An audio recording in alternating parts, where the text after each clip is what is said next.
Internals, no, I don't have a whole lot to add, except that all of this is very, very encouraging. But I wanted to add something that I'm not sure if I share this with you guys Hmm. because it has to do with war and peace stuff. And Trump has done something. Okay, so in terms of war and peace, it's mostly been Ukraine, Middle East, Venezuela, Azerbaijan, Armenia, things like that. But uh, there's Bosnia and Herzegovina, which is on nobody's map. And then when we talk about the Middle East, there's a everything that's being done and said is hard to interpret because you have these very powerful constituencies um, like Zionist Jews and evangelical Christians and the political donor class, the Jewish billionaires. And so the rhetoric has to take that into account. All action has to take that into account. You can't alienate them. You can't make them your enemies before the 2026 midterms. You can't have them label you antichrist, things like that. Then when it comes to Ukraine, um, there's a whole legacy system of alliances with the Brits, the French, NATO, European Union, all of that. Very, very complicated. You can't just turn around and say, okay, we're going to be best friends with Russia now, and we're going to flush all these other folks down the toilet. So you have to kind of, run a dodging bullets along the way. But when it comes to Bosnia and Herzegovina, there's no constituency. There's nothing important there. And so, guess what the rhetoric is? There is no rhetoric. Most people have no idea that anything happened there since Trump came to power. But what I've been gathering is that because I've written that the Brits are rigging that region for the outbreak of war, and they've been talking about making the Balkans the second front in West's war against Russia.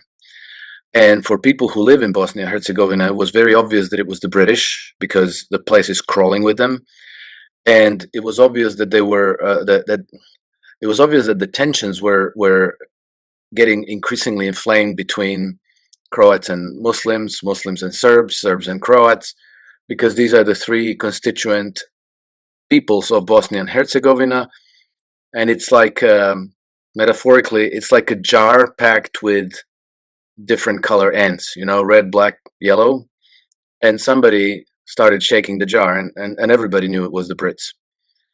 And then along the way this year, I heard from many different sides that things are improving, and they were saying things are getting better since Trump came into office.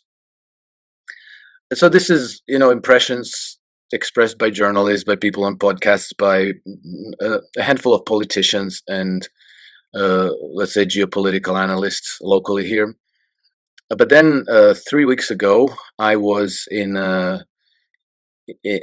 attending an event in Istanbul, and as it happens, there was a member of the Serbian government, that is, government of Republika Srpska, which is one of the entities that make up Bosnia and Herzegovina. And so I was like, very cool. I go and ask him, and so I asked him point blank, "Hey, I heard that things have improved since Trump took office." And he didn't hesitate. He shot right back at me and he said, like, "Oh, dramatically, things are way better. It's day and night." And so he was saying, yeah, before we were dealing with the Brits, it was very difficult. It was very complicated. We're dealing with the Americans now, and they're very accommodating. They understand the situation. They've dropped all the sanctions because one of the ways that they were antagonizing the Serbs in Bosnia and Herzegovina is they were like increasingly imposing sanctions on them, on their politicians, on their businesses, banks, and so forth. And he said the Americans dropped all the sanctions. There's no more sanctions. And then he also told me that there was some lithium find there, lithium concessions. And he said we were negotiating with the Brits before, and they were extremely aggressive and abrasive about it. And he says now we're negotiating with the Americans, who are very accommodating and reasonable. And the thing was that this is a region where there's a lot of rural population and a lot of agriculture, And so one of the main, let's say, national assets that they have is unblemished nature. So when they were negotiating with the Brits, they were saying like, okay, yeah, but let's exploit this lithium, fine, but let's try to protect the environment and the waters, and we want people to stay in the villages. We don't want people to leave the villages because their lands have been waters have been devastated. And the Brits were like, we don't care. We we're just gonna do what we do here. And he says the Americans are very understanding that they're yeah, we're gonna do this properly and the right way. So anyway, long story short, this was my like 5-minute conversation with this guy, and the takeaway is that you couldn't do this by accident. You wouldn't do this because you have a large block of Bosnian Serbs in United States, a large voting bloc or donors that you needed to appease. You had to understand the problem. You had to take action to diffuse the problem, and you had to actually come in there, tell the Brits, guess what? There's a new sheriff in town. You're out of here. And you had to do it because it's the right thing to do. Because if war breaks out there, that's how World War I started. Sarajevo is the capital of Bosnia and Herzegovina. So you detonate that part, and there's a huge risk that you get World War III on the whole European continent. So it was Trump administration that diffused this bomb.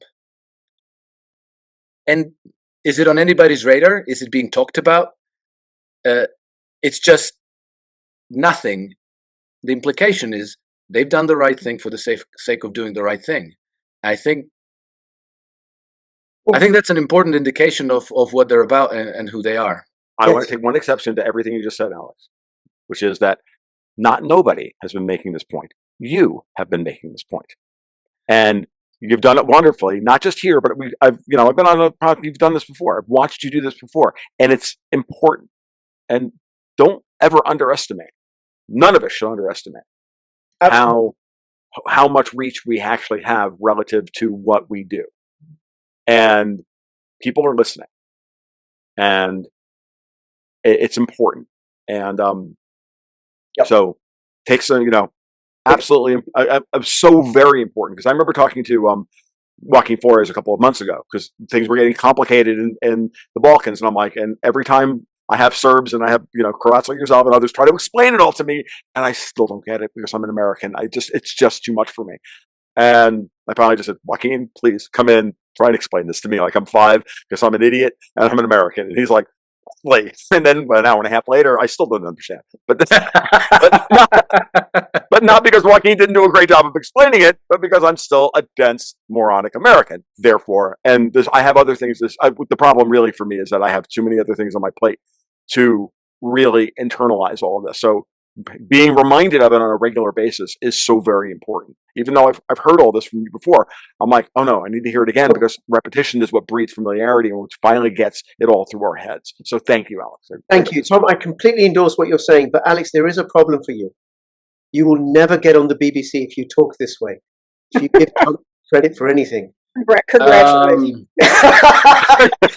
I'll get on the BBC once there's a revolution. You'll get on the BBC when they want to take you down, my friend.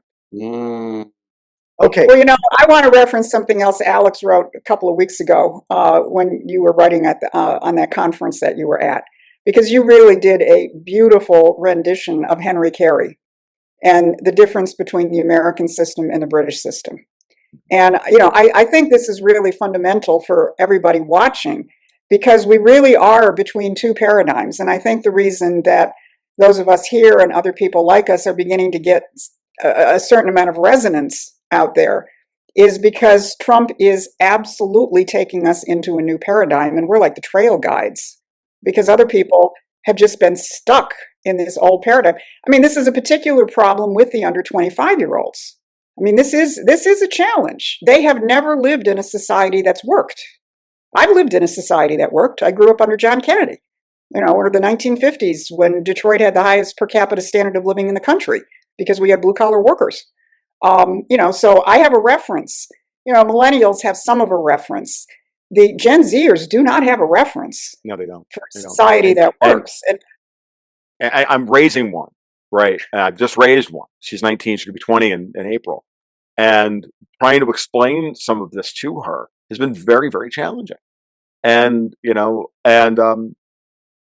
and even being me, being able to explain it well, it's still a tough sell to Yeah. not just to her. They're just like, I got news for you. They don't want to hear it. They want to feel it. They want to see it. You That's have right. to put receipts on the table. These kids are all from fucking Missouri. Show me. Yeah. Like, No, just and show that's me. why I'm Trump, not. I don't care how much you say. Show me. that's right. I don't care. And that's why Trump And has done what he's done in terms of just force marching this manufacturing revolution with executive orders, trade deals, which Congress doesn't have anything to do with. I mean, the only thing he's had to rely on Congress for so far is ramming the one big beautiful bill through, which has important things in it, like 100% full expensing. So if you come back and build your factory in the United States, you take everything off in the first year. You don't depreciate over 10, 15, 20 years. So, I mean, he is just ramming this through because he knows exactly what you said. People are going to have to feel this. And Bessent is saying we're going to start to feel it by the second quarter of next year. We better, because by the third quarter of next year, we're in the midterms. yeah, no, you're Something absolutely else. right, Susan. And this is also why, just one thing, Rick, real quick. This is why the day after the shutdown ended, the shutdown ends on a Friday. By Sunday, by at that point, everybody is like the whole fake MAGA is dead thing that came out. That reached its crescendo that Sunday morning. I'm literally doing my market report for my patrons, going, trying, and I'm like, am I going to wind up swinging from a lamppost in 3 years when the Democrats come back to power? And by 7 o'clock that night, I saw him defend Tucker Carlson, and I went, oh no, never mind, I got it. And then the next morning he comes out and says, yeah, let's release the Epstein files, and then let's do this. And then by Thursday he's like, oh yeah, let's leak the Russian peace plan. Like, it's all happened in a week. Okay. And everything, Something and there's else. been so many little signs like that. And I'm like, oh no, it was the going after the insurance companies as the shutdown was being voted on. He immediately turned on a Friday, set the tone for the weekend, and started turning about and said, we're going to get rid of Obamacare because he needs to give the Democrats a win. The centrist Democrats are very important here because Schumer lost the shutdown, so Schmuck Schumer has lost has lost control of the Senate. AOC is in charge of the party. That means Soros is in charge of the party. That means Obama's still in charge of the party. It means City of London is in charge of the DNC. Now, when you think of it that way, the centrists in the middle, who were held together by Nancy Pelosi, Schumer, and all the old guard, and all of their their ability to whip, that's gone. Pelosi's on her way to the old drunks home. Schumer's going to get primaried, right? They're all done. Now the centrist Democrats have to have something to run on in the primary, or they're going to get primaried by the AOC crowd. So Trump saying that, hey, let's reform Obamacare, is their lifeline. That's their win-win. That's how you got John Fetterman to cross the line. Now imagine 20 or 30 centrist Democrats being willing to give Trump what he wants. That neuters the unholy triumvirate of lawbirds named Rand Paul, Thomas Massie, and Marjorie Taylor fucking Greene. Like, I'm watching this whole thing, and it's obvious these guys are being promoted by City of London and pushed because they're the swing votes. You're supposed to expect that, Greene and Massey would vote with Trump because they're you would think that, and they're not on anything important. Same thing with off-brand Rand. Fuck that guy. Like, I'm done. It's very obvious. You've got to go after a different cohort within Congress and the Senate and give them something to run on that they can survive. And now you build a really new coalition because these guys are going to be homeless in about 3 months. Yep. Okay. Okay. Right. Thank you. So Mamdani's meeting with Trump today is going to be very, very telling. That is going to be interesting. But I want to move this on to Israel and the Gaza peace plan. Because from what I can tell, what I've looked at is that Netanyahu is out to sabotage it, and there's still violations going on. Of course. And so what's happening there? Alex, you want to take this? About Israel? Yeah. Any update, any commentary? Otherwise, I'll go to Tom and Susan. Vaguely, I have the impression that Trump is subtly flushing Israel down the toilet. That's my impression. It may not be appearing that way, but I was, there was that moment when they signed the peace agreement with Yemen, and it was, you will not attack our ships in the region. Very well, fine. No word about not attacking Israel. Also, And he's moved the U.S. naval ships away from the Mediterranean over into the Caribbean. So then, and this I learned from the conversation with Blaine Holt and Ian Burlingame, that then prevents, or was it with Joachim Flores, not Joachim Phoenix, but that means that Israel can't attack Iran, knowing that there's U.S. Navy ships to backstop any retaliation by Iran onto Israel. So then Israel's kind of like, oh, we're a little bit on our own here. That would be that sounds like a Joaquin Flores. Yeah, and but then there's also that moment where Al-Jolani goes to Moscow and meets with Putin, Yes. right? And then the same Al-Jolani goes and meets with Trump in the White House. It seems to me that something's going on, and Israel's not part of it. How they said that the peace in Ukraine has to lead to a new security architecture for Europe? To me, it's obvious that has to then lead to the new security architecture for the Middle East, because otherwise one doesn't really gel without the other. And Israel in the Middle East has been like the linchpin of the insecurity architecture for the last 70 years. Well, not entirely. Not entirely. I mean, since the assassination of Rabin, I mean, you had a much saner Israeli leadership prior to his assassination. And since then, it's just gone hard right, hard Zionist, wacky fascist settlers movements, and so on. So you have I think what Trump wants to do is to civilize Israel. Because one of the things he said is, in his first term, he had to make himself more popular than Netanyahu, which, a lot of the MAGA base that still has their head up their ass. I love them, but they have their head up their ass. He spoke in the Knesset. That means he's run by the Zionists. No, he spoke in the Knesset to make clear he's got more support there than Netanyahu does. Because you do have a whole peace movement in Israel, which has been completely disenfranchised for the past decades. So let's change the geometry inside Israel itself. Alex? But also that speech in the Knesset was like some masterclass trolling of Netanyahu, of Herzog, and of what's her face, the donor, Miriam Adelson. Miriam Adelson. He embarrassed all three of them, and quite heavily. And then all this business of these how do you call it, Abraham Accords. I have to say I genuinely don't get it, but it seems to me that what is consistent about all those negotiations is that he's bumping the Brits out of the region. He's just kicking them out and taking their place everywhere. Yeah. And I think that they are still the predominant influence in Israel. And then, go back to 2012. Back then, I think there were 16 intelligence agencies, not 17. I'm not sure. But all 16 of them were asked to look at the issue of Israel and to determine whether, what priority this has to be in our foreign policy. And all 16 came to the consensus that the interests of Israel are actually contrary to the interests of the United States in the region. How could that possibly be? How could that possibly be? Well, it means that Israel is favorable to some other power's interests in that region, and that power has, taken the art of concealment to perfection, and that's always the British. And so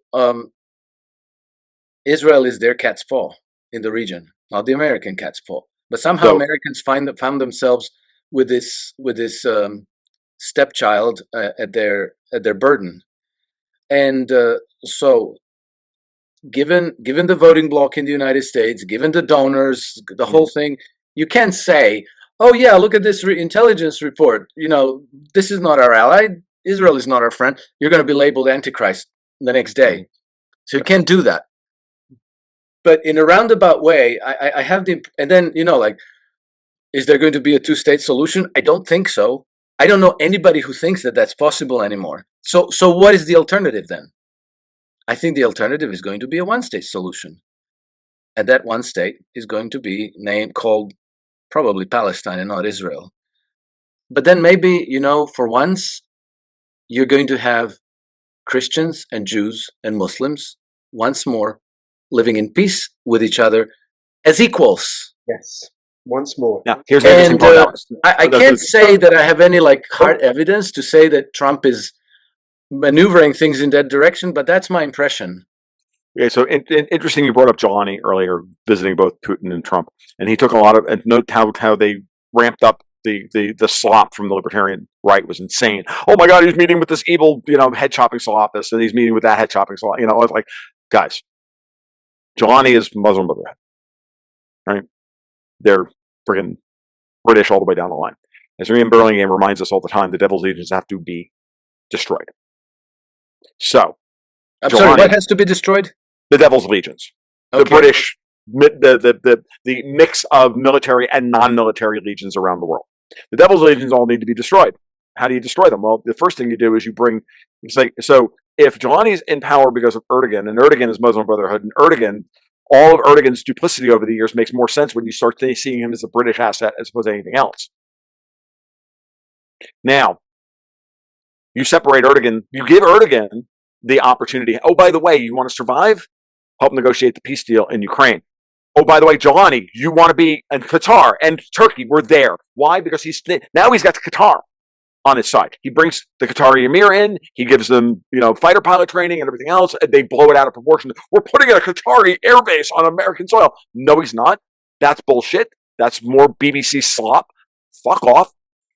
If you want to get rid of all of these assets, you have to turn them to your side. So he lets you let Netanyahu bomb the friggin' Hamas leadership in Qatar as by the way, we stood by and watched this happen. You work for us now. You don't work for the Brits anymore. You don't get to run your money launder British money through you to buy all our politicians and to buy our media figures and to buy this one and to buy that one. The Qataris are friggin' everywhere, right? Buy all these friggin' these terrorist movements. You work for us. Same thing with Jelani. Jelani was told by both Putin and Trump, you work for us, go wipe out ISIS. And then when you're done, we're getting rid of you. That's how this is going to be played. It is the return of mob boss politics. And if you don't look at the world that way, you're doing it wrong, folks. This is mob boss politics. Don Trump Leone and Don Vladdy are in charge of this thing, and it's all working out just fine. And the pretenders like Bibi, like Don Bibi, have been the petty put back in their freaking place. Yeah, the petty hook. Every once in a while, and here's the thing, I can even make the argument that every once in a while when Israel does violate the quote-unquote ceasefire under Netanyahu, they may actually be just wiping out another cell of the devil's legions. And I know that makes us sound dirty for us to even consider that Netanyahu could be doing something good, but you have to consider it when you're working through this type of work. If you're willing to make a deal with the Qataris and you're willing to make a deal with freaking Jelani, then you have to be willing to, or at least see them as a useful tool. Then you have to see Netanyahu as a potential useful tool as well. I'm not saying that's true. I'm saying you have to at least consider it and play it out. It may be wrong. It may be a waste of your freaking time, but you at least have to go through the process in order to figure it out. These are hypotheses. You have to test your hypotheses. That's it. Susan. You're on mute, Susan. I was just thinking, Trump did the same thing in his first term. His first foreign visit was to Saudi Arabia, which was really kind of shocking. And what he did is he just lowered the boom on the Saudis. He said, cut it out. You're not supporting ISIS and the Muslim Brotherhood any longer. And they stopped. I mean, that was sort of the first. You're in the UK, actually anywhere, get a VPN if you want to be able to access all sorts of perspectives. First sign. And obviously, he I don't know if he probably could not have done any of the things he's doing today if he had actually gotten that second term. It's one of those God works in mysterious ways, because he would not have had the clarity, he wouldn't have had the strength, he wouldn't have had. I mean, the movement is much smarter than it was 4 years ago. It still has a long way to go, but it is much, much, much smarter than it was 4 years ago. And the impact that I think all of us are having on this British question. I mean, for somebody who was part of a movement that talked about the British role for 50 years, and people looked at us like we were nuts. And now, it's a large part of the political discussion. And growing. And that in and of itself, I mean, it's important to remember that in and of itself gives Trump more maneuvering room. The more that his base, the more that people around the world, just like when Russia comes out and starts talking about the problem is the British, not the United States, that moves the entire strategic game board and gives much, much more freedom for people to do these kinds of things. I mean, it's important for people to recognize if you are strategically stupid, you're hurting Donald Trump. I mean, you've got to be smarter. Otherwise, he doesn't have as much room to move. Yeah. No, what I would say is, remember that sometimes you have to hit rock bottom before you can improve. And the Biden junta was rock bottom. Oh my God! Yeah. And I only came to that conclusion about 6 months before Trump was, or about the summer, like last summer. And I was like, maybe we've actually already hit rock bottom as a people. I got to disagree with you. I think Biden junta was rock bottom. Kamala Harris would have been subterranean. We'd have been. Well, I know that's what I mean. Is that in the commentary, especially financial commentary, and then certainly we get. Well, when we finally hit rock bottom, it's only going to get worse from here. I'm like, maybe we already have. Yeah. I sat down one day when I was writing my monthly newsletter for Newsmax, and I was going through it. And I was going through all of this stuff. I said, everybody, we all keep talking about how when we reach rock bottom. Wait, and then I just listed it all off, and I went, that kind of sounds like rock bottom, folks. Yes, it was with men going into women's toilets. All they had to do was wear a dress, right? Wear a dress, and then you can beat a woman up in boxing.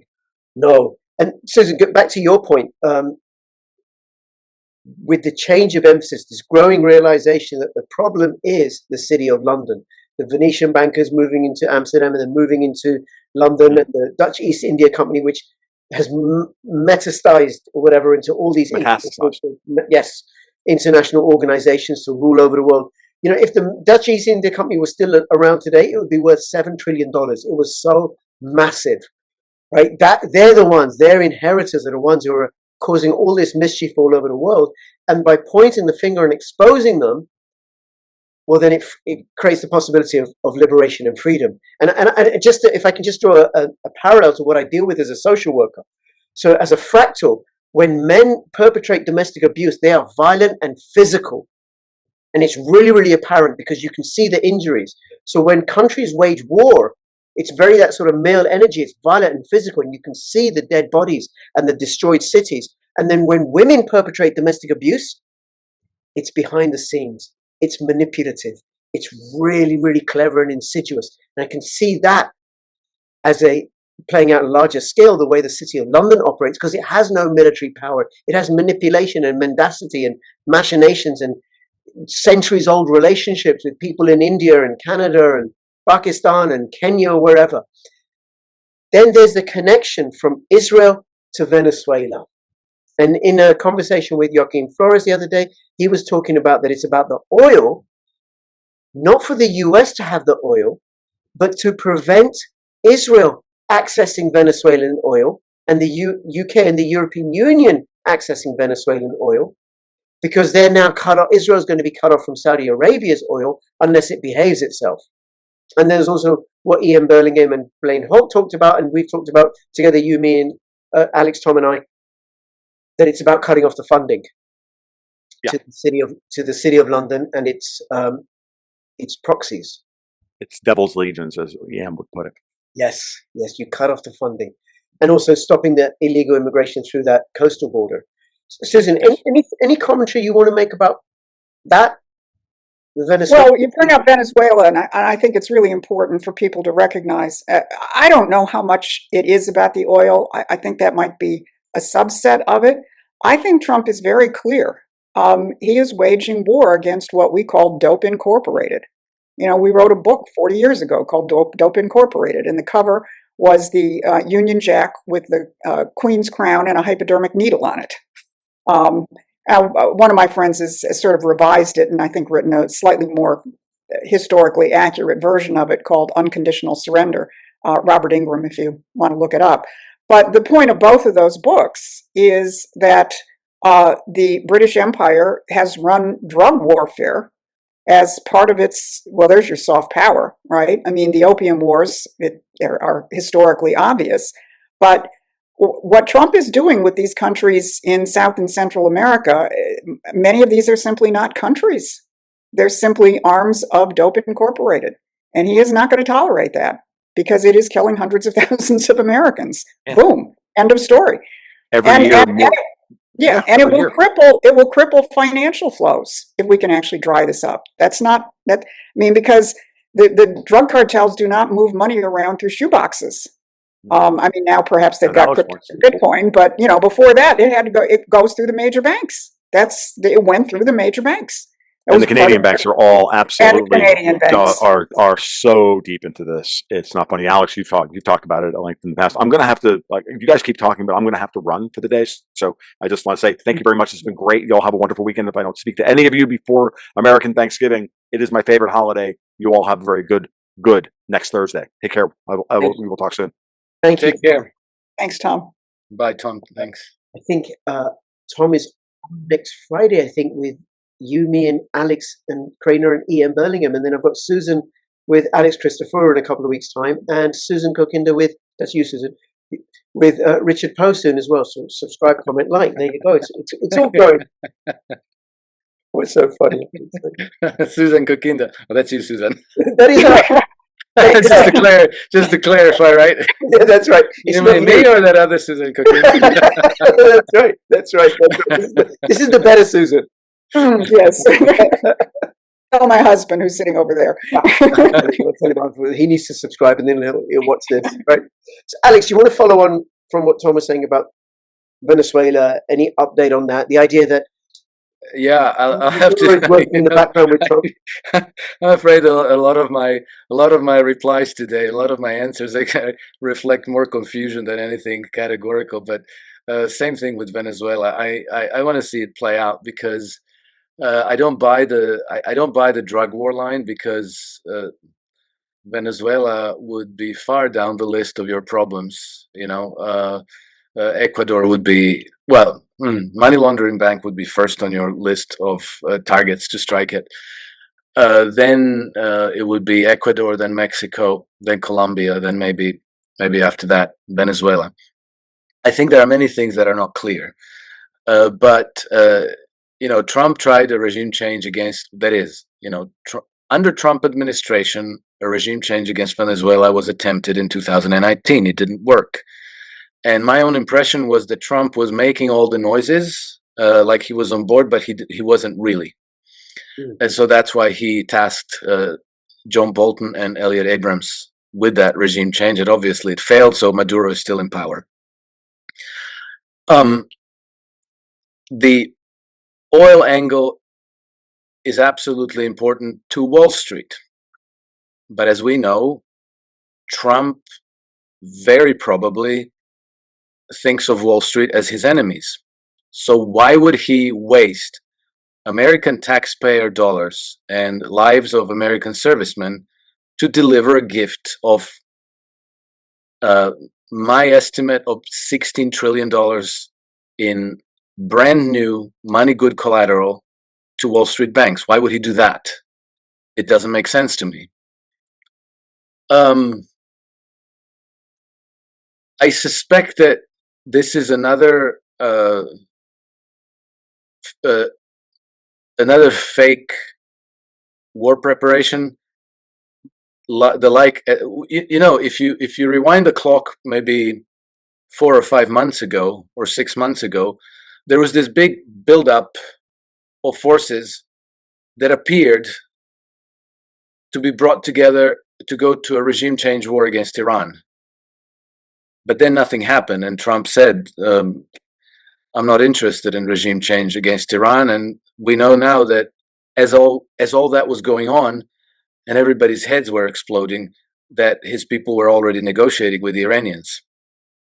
And then we had that polite war where, the Americans told the Iranians, we're going to strike here and here. So that's going to be in about 48 hours time. So it should give you enough time to evacuate anything delicate. So please kindly, let's synchronize our watches.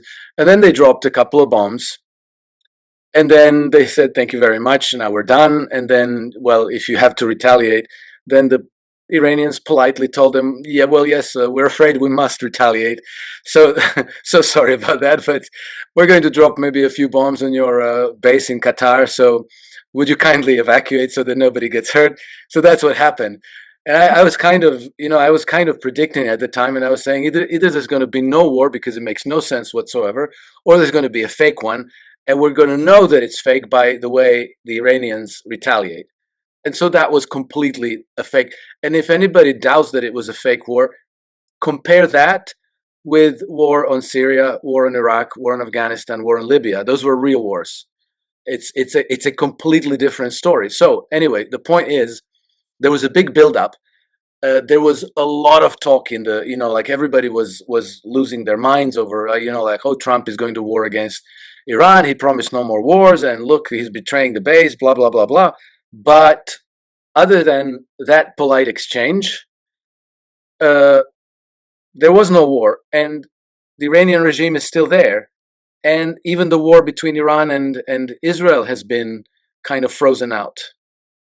So I suspect that Trump is doing something similar with Venezuela. And if the reports are true, and I always have to say if the reports are true because there's like psyops all over the place, Trump has been in a process of negotiation with the Maduro government. Why would he negotiate with Maduro if he wants to take him out? That doesn't make sense to me. And then the war itself, let's say, if you wanted to go to war against Venezuela, then the risk of it going wrong is huge. It's not a small thing. You just got your butt kicked by the Taliban. You couldn't overcome Ansar Allah in Yemen. What makes you think you can take over Venezuela, right? It's a big country. It's a complicated country, mountainous, tropical vegetation. Infrastructure is not great.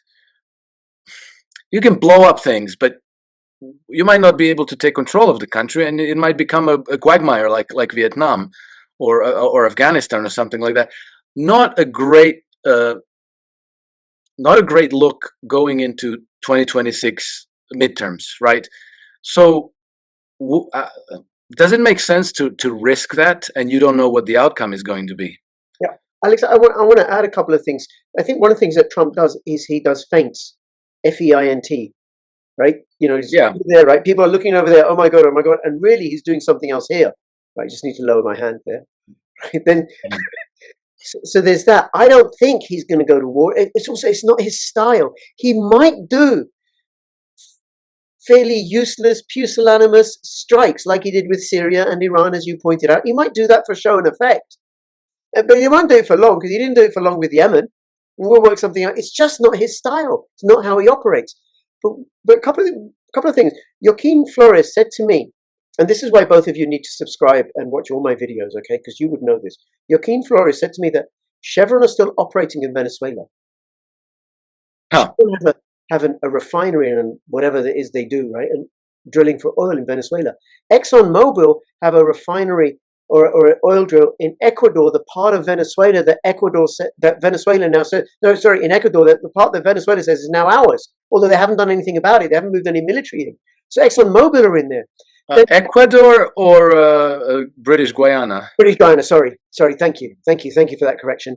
Then Machado was nominated really by the European Union to replace Maduro, so that they can then get access to the oil in Venezuela, because Europe is moribund. It has no hydrocarbons, which is why we must all stop breathing out carbon dioxide we'll stop breathing in order to save the European Union.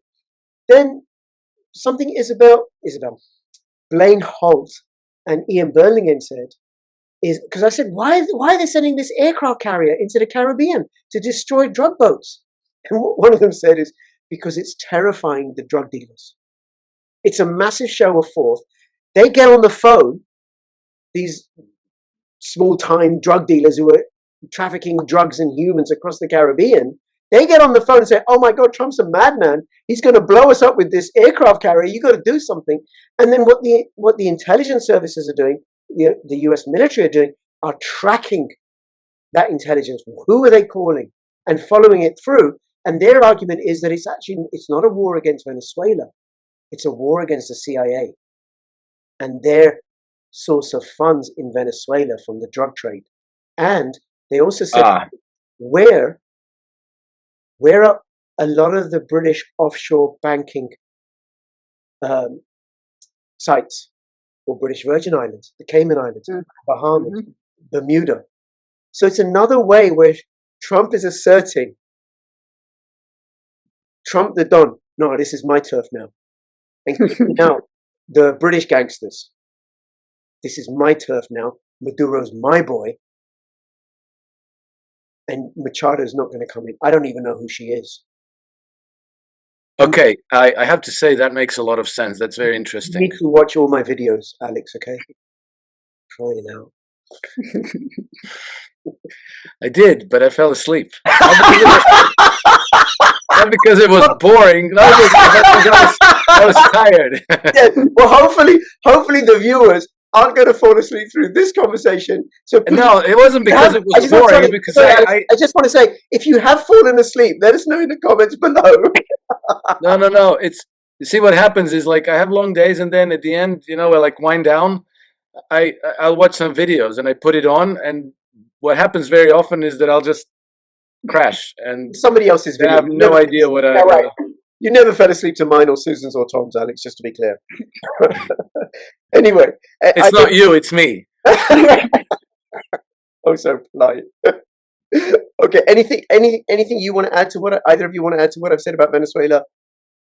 No, I mean, I think it is the case that Trump's target is not Venezuela. Trump's target is the international drug cartels and all the financial support that comes from it. And yeah, absolutely, the Caribbean is, the origin point for a lot of this hot money, derivatives and all the rest of this kind of stuff. So yeah, there is a kind of very nice visceral image of an aircraft carrier sitting in the middle of Dope Incorporated's, banking center and lake. Yeah, terrifying the petty gangsters with because that's what they are relative to all the others up the chain, how big they are and how much money they move. Okay, I think this will be the last conversation. Unless you come in. The last conversation. Ever? Hopefully not. Are you sacking us? Are we bored? No, Alex, if you fall asleep, no, what I mean is for this video, right? Because we're coming up to close, which is the happy, jolly place that Britain is. And I don't know if either of you have been following or what's been going on here. You have any commentary about the United Kingdom? The only thing I can say is on all of the YouTube videos I do, we have a huge support from people in the United Kingdom basically saying, please save us, please save us. So my knowledge really beyond the fact that it's horrible. And getting horrible. Sure, getting horribler. Yes. Alex? I'll just say something off the wall, but it's sincere. I think that the British Isles must have been a magical place before the Romans got there. Yes. Well, it was certainly magical before lockdown. It was a whole lot better. Okay. All right. Anything else either of you want to say before we finish up? Well, I'll just repeat, I think the most important thing, which is when people are looking at what is happening in the world, whether they're looking at Trump or whether they're looking at the other side, you really do have to start from the, I think, completely verifiable knowledge now in terms of Trump, that he is operating from a different paradigm. He has broken the imperial rules-based order. Has he constructed an alternative yet? No. and questions of what form an international financial system is going to take. Certainly is way outside my wheelhouse. I have a certain confidence in the team that Trump has around him, that they know how this works from the inside. You guys know much more than I do. But it's become clear to me after these first 10 and a half months in office that he is moving us out of the British imperial system into a system which is based on sovereignty and genuine economic growth. And people just have to, keep their nerve. Yes. As Alex said, and as you've said, sometimes Trump is doing this over here and you're freaking out. But has that freak out ever materialized in the first 10 and a half months? No. So until it does, I'm sticking with that analysis. Yeah, absolutely. And he's got a really Agreed. I think Gabbard, Miller, Besant, Vance, they are each of them giants in their own right. Alex, anything for you? No, I agree with Susan said. I think we have to watch what happens and try not to listen to what is being said, because what's being said is very often misdirection. It's very often trolling people, getting certain constituencies upset. But with time, when you realize what has happened and what might be happening, particularly, I think Trump deserves a huge deal of credit for reestablishing cooperative, constructive relationship with Russia again. And I think that this is something I've been hoping for ever since I published my book Grand Deception in 2017, because the United States cannot defeat the global banking cartel by itself, because even if you throw them out, they're going to burrow their way back again. Russia cannot defeat them by themselves either, but United States and Russia cooperating can defeat them. And so this is why, like when I published my book, I with a partner, I set up a foundation in Berlin called the Third Alliance. That was in 2017. We were hoping to see this, the United States and Russia becoming allies like they were before the 20th century, for, a whole century before that. And I think in that lies great hope for humanity. And Trump opened those gates. Very good. Alex, thank you. Thank you. And just a reminder, you can find Alex's books on his website. And also Susan Kokinda on Promethean Action. You can find Susan Kokinda here in a few weeks' time again with Alex Christopher, also with Richard Poe. And then Alex will be back on with Tom and EM next week, and also with Hardy. And hopefully he'll have had some sleep by then. And then caught up. I really look forward to these conversations and look forward to doing it with you again, guys. Thank you so much. All right. Thank you. Thank you, Rich. Thank you, Susan. Good to see you again. Alex.